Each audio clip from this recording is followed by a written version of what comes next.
welcome to another video. Just got down to the plot, got quite a few bits brought down with me today, so it's going to be quite a busy day trying to get a few things in the ground.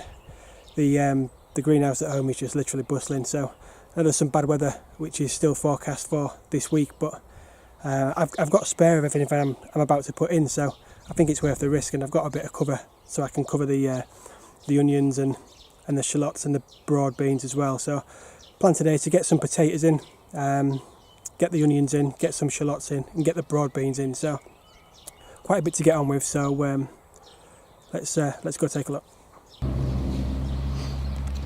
Okay, so these are the first earlies going in. These are rocket. As you can see, there's some real nice chits on there. To be honest, there's probably too many. You want 2 or 3.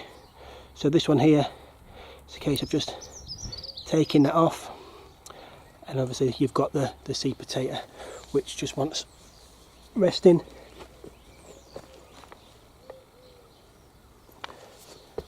In the ground with the chits pointing upwards. So just a case of following the line all the way down, giving about 6 to 8 inches between each potato.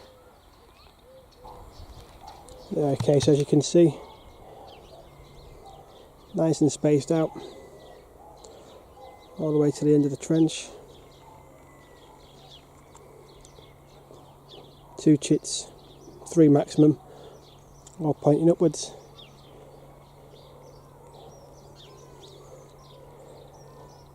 And that's the first row of rocket earlies in. So case now of just bringing all the earth up and labelling it up. So we'll do that next.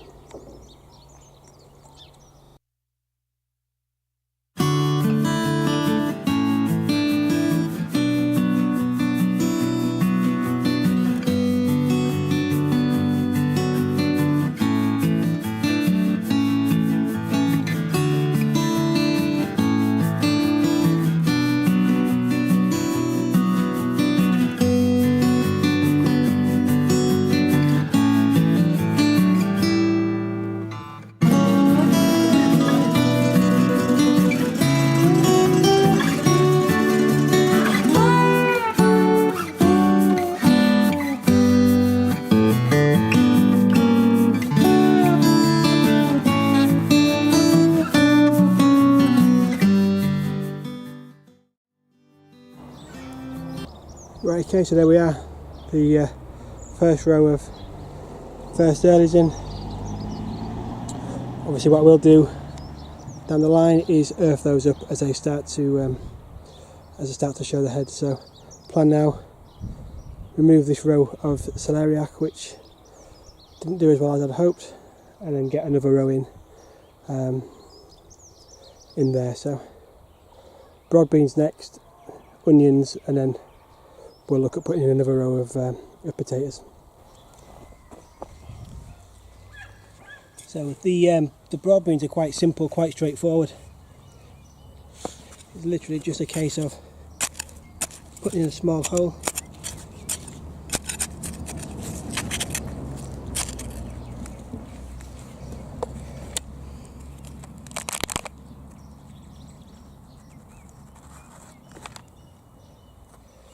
got some great roots on that plant.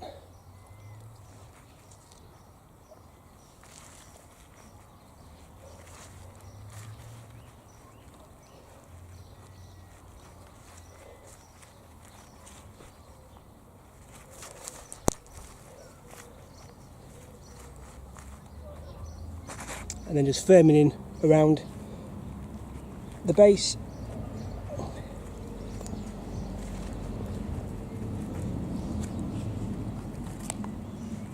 And it's a case of just working down the line.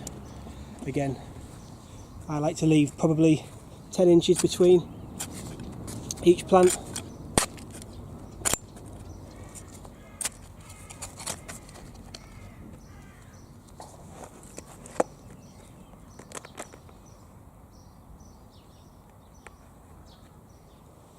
Again, you can see they've got a really good root system on already.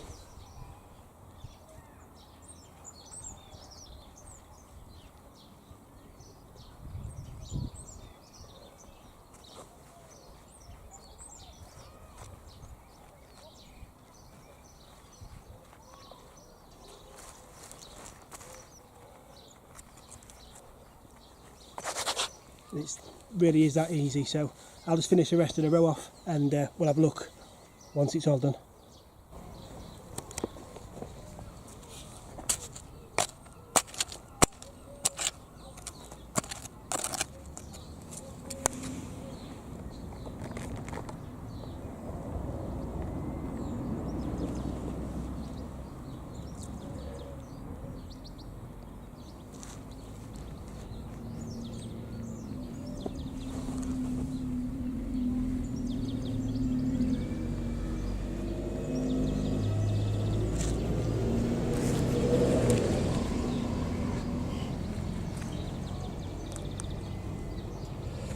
That's it, last one.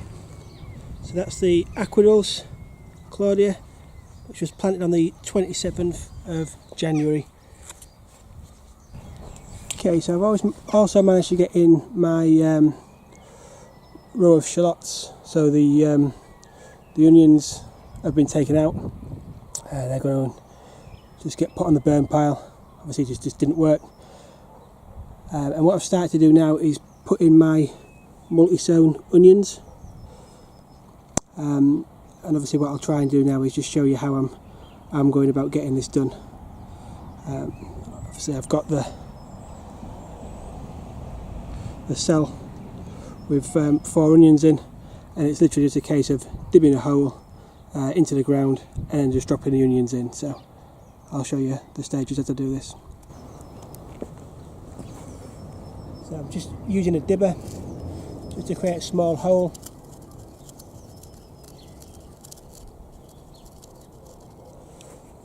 About 10 inches again between, and then it's just a case of dropping the onions in.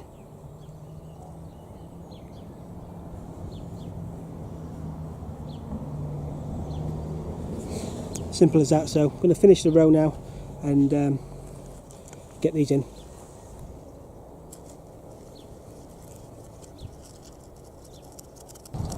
Okay, so there's the 3 rows of onions in. So there's about 50 bunches which have actually gone in. So hopefully they take. There's no problems with them. There shouldn't be, but I've never done this before, so it's going to be interesting. Never grown onion from seed before, so I had problem with onions bolting last year, so just to see if this works any better. Obviously the overwintering onions didn't, so like I say, this is the next thing, but I think the allium bed now is starting to look nice. Obviously you've got the 3 rows of Bedford Champion, then we've got the shallots, and then the garlic and the elephant garlic obviously at the back. So overall now, see better if I step back, it's really starting to take shape. So what I'm going to do is cover the onions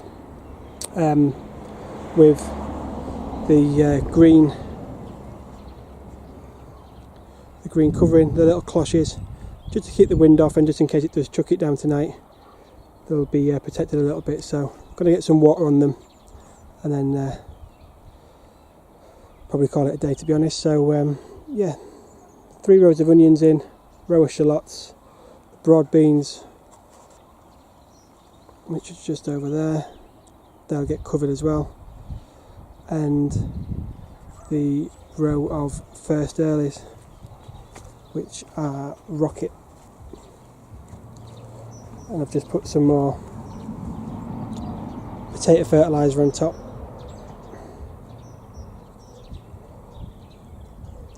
Obviously put the label in, so yep. Right, okay, so there we have it. The 2 outer rows of onions are underneath the little cloches.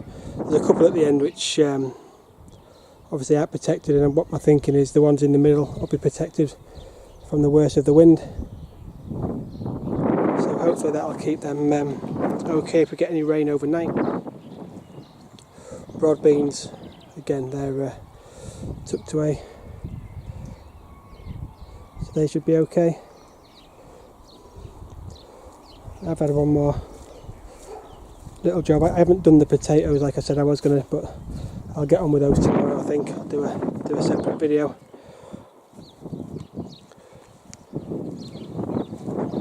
You probably remember from the first video I did say I was going to tidy the shed, and I have actually got in and got that done, so I can actually get in and get out of the weather if things turn too bad. So yeah, overall quite happy with what we've got done today. Got a few things in the ground, frees up a bit of space at home, and fingers crossed it survives this cold spell we've got coming in over Easter. So thanks for watching guys, and I'll catch up with you probably next week.